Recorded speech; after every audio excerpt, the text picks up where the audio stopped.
We keep trying to talk with them and negotiate with them what the best outcome is for both of us. It doesn't seem like it should be a very difficult decisions for them, but apparently me playing those two extra events is with a draw on the line. What I've said before is true. I do not play golf for the money. I play golf for the love of the game. I certainly wouldn't be doing it because, again, I've had a great platform on the PGA Tour, and I'm forever grateful for the platform they've given me. Towards why they prefer it, to be honest, part of the format is not really appealing to me.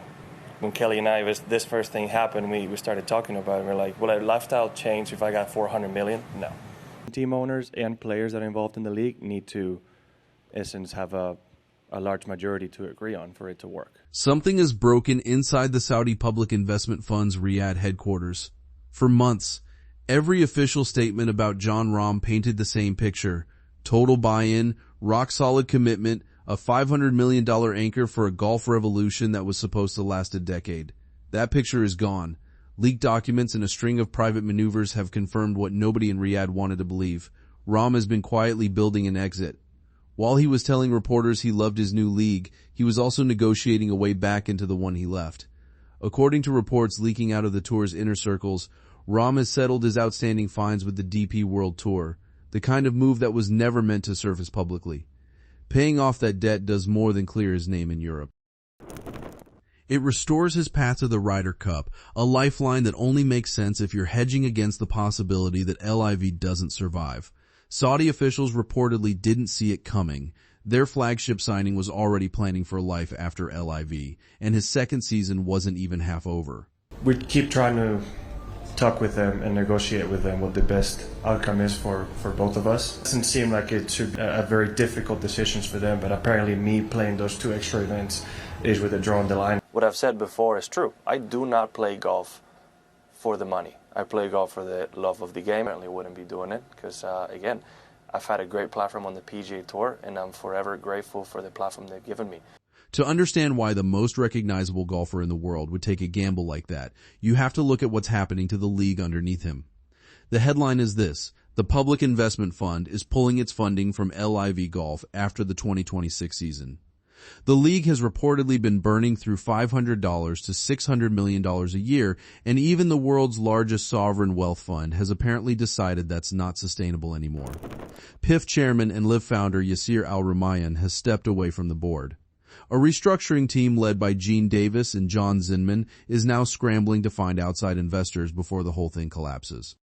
The LIV Golf Tour is in serious trouble tonight. The Saudis want out.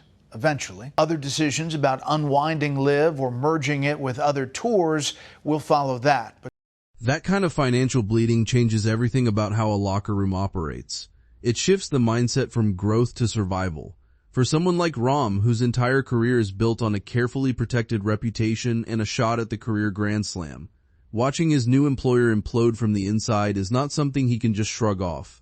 In public, he stayed composed, telling reporters recently that he doesn't see a way out of his contract. Privately, the picture looks very different. Recordings and legal filings tell a story of a league in genuine trouble, one that's now facing a $630 million lawsuit in London, where the Premier Golf League claims LIV and the PIF built their entire model by stealing its blueprint. Rahm isn't alone in feeling the walls close in. Bryson DeChambeau is reportedly dealing with the same tension, and his camp has apparently opened quiet talks with the PGA Tour about a return once his contract runs out at the end of 2026. PGA Tour players haven't taken that quietly. There's reportedly a coordinated push forming to block returning LIV players outright, or at minimum make reinstatement painful.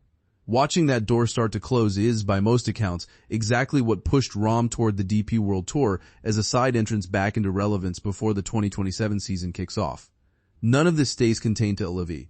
The PGA Tour has its own civil war going. Rory McIlroy, long considered the conscience of the traditional game, has drawn a hard line on how the tour handles both returning defectors and its own internal scandals. In my understanding, there is certain of double standard when it comes to the relationship LIV has with the European Tour and the PGA Tour. Towards why they prefer it, to be honest, part of the format is not really appealing to me. When Kelly and I, this first thing happened, we started talking about it. We're like, will our lifestyle change if I got $400 million? No. He's reportedly exposed a deal showing the tour's new two-track system was rigged from the start to protect a small group of elite players while leaving 120 others facing relegation in 2028. That revelation has apparently rattled sponsors, NBC and Adidas among them, with NBC reportedly threatening to walk away from a $700 million broadcast deal unless the sport can get its house in order. For the Saudis, Rahm's move stings in a specific way. When you pay someone $500 million, you expect loyalty that doesn't come with an escape hatch quietly built in. But golf right now doesn't run on loyalty. It runs on leverage, ego, and self-preservation. Every practice round has apparently become something to be read for signs of who's about to leave next. And among the players who stayed, Rahm settling his European fines is being viewed as close to a betrayal. The timing makes it worse, because the product itself hasn't delivered. LIV players haven't won a single major in 2026, and DeChambeau reportedly missed the cut at all three. That drought has cooled off private equity investors who are being asked to put up $250 to $300 million just to keep the league solvent. When Rahm was asked at the Genesis Scottish Open whether he'd put his own money into saving LIV, the question itself reportedly left league officials visibly uncomfortable, a small moment that said a lot about how far the league's standing has fallen. There's been a suggestion that some of you might even put your own money into the prize fund for next year. Will or not, that's not something that they've asked me, but there has been many different avenues to try to make it different to what we've had till now. If it's something I've learned in life, I would say never, right? I'm not going to say absolutely no to anything that can happen in the future. Layer onto that the fallout from the alleged plot against Scottie Scheffler and the Wyndham Clark cheating controversy, and you get an environment where nobody feels safe from scrutiny.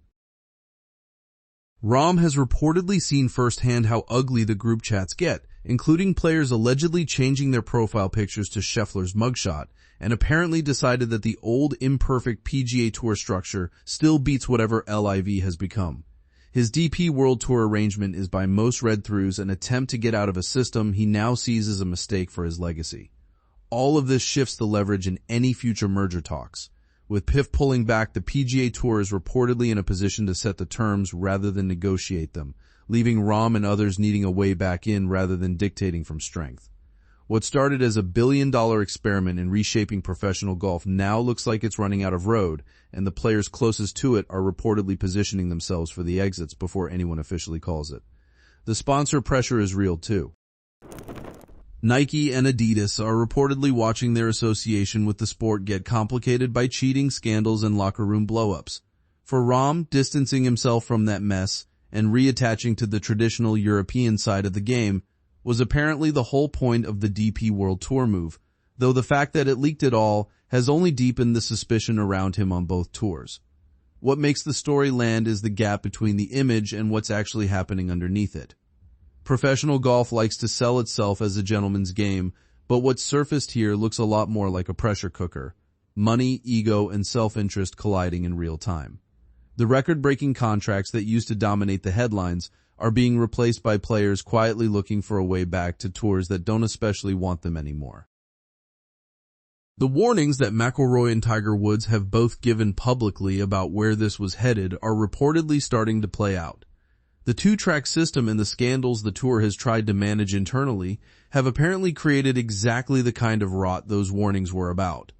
Rahm hedging his bets looks like a calculated response to that, an attempt to make sure that whatever happens to the sport's finances, he still has somewhere to play.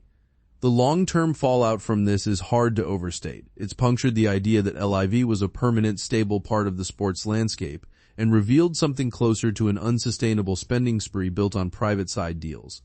Whether Rahm can actually navigate his way back to the traditional tours is still unclear, but the damage to his standing with the Saudi officials who backed him appears to already be done. I would say, like everybody, surprised, obviously unexpected. We did hear the news that they would be funding for many years, so we want to be here. It's been a lot of fun. I want to keep competing. I want to keep sharing some time with them. Simply the growth that LIV Golf has brought to the game of golf, right? It's something fresh, it's something new, something with a ton of potential and opportunity. He's gone from flagship signing to outsider in Riyadh. Isolated in a locker room war he had a hand in starting. Every event from here forward will carry some of that weight. The tension between Rahm and the players who stayed isn't just speculation anymore. It's showing up in real moments on the range and in the media center.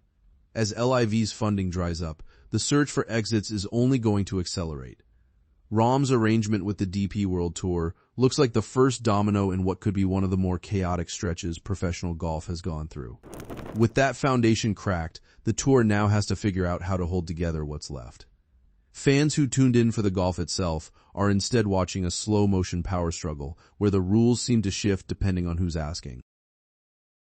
The leaked recordings and internal memos have pulled back a curtain most people assumed was permanent.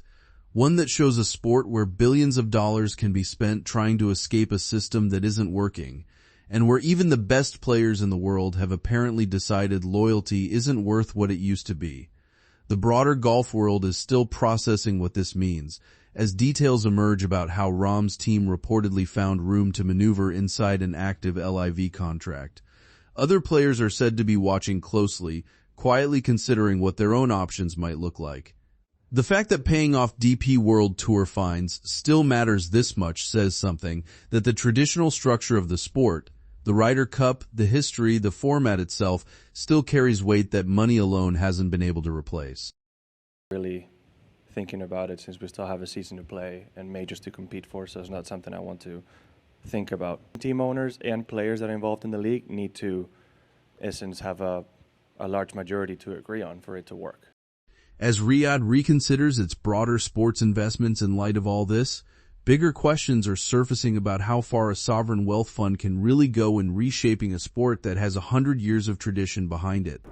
The idea that a flagship player could quietly build an escape route while still representing the brand publicly cuts against the entire premise the investment was built on. For the broadcasters, the sponsors, and the fans watching this play out, it's increasingly clear that any eventual reunification of the sport won't come from a clean negotiation. It'll come from a long, messy standoff where the players with the most to lose are simply trying to land somewhere stable before things fully come apart. That's it for today, folks. See you in the next video.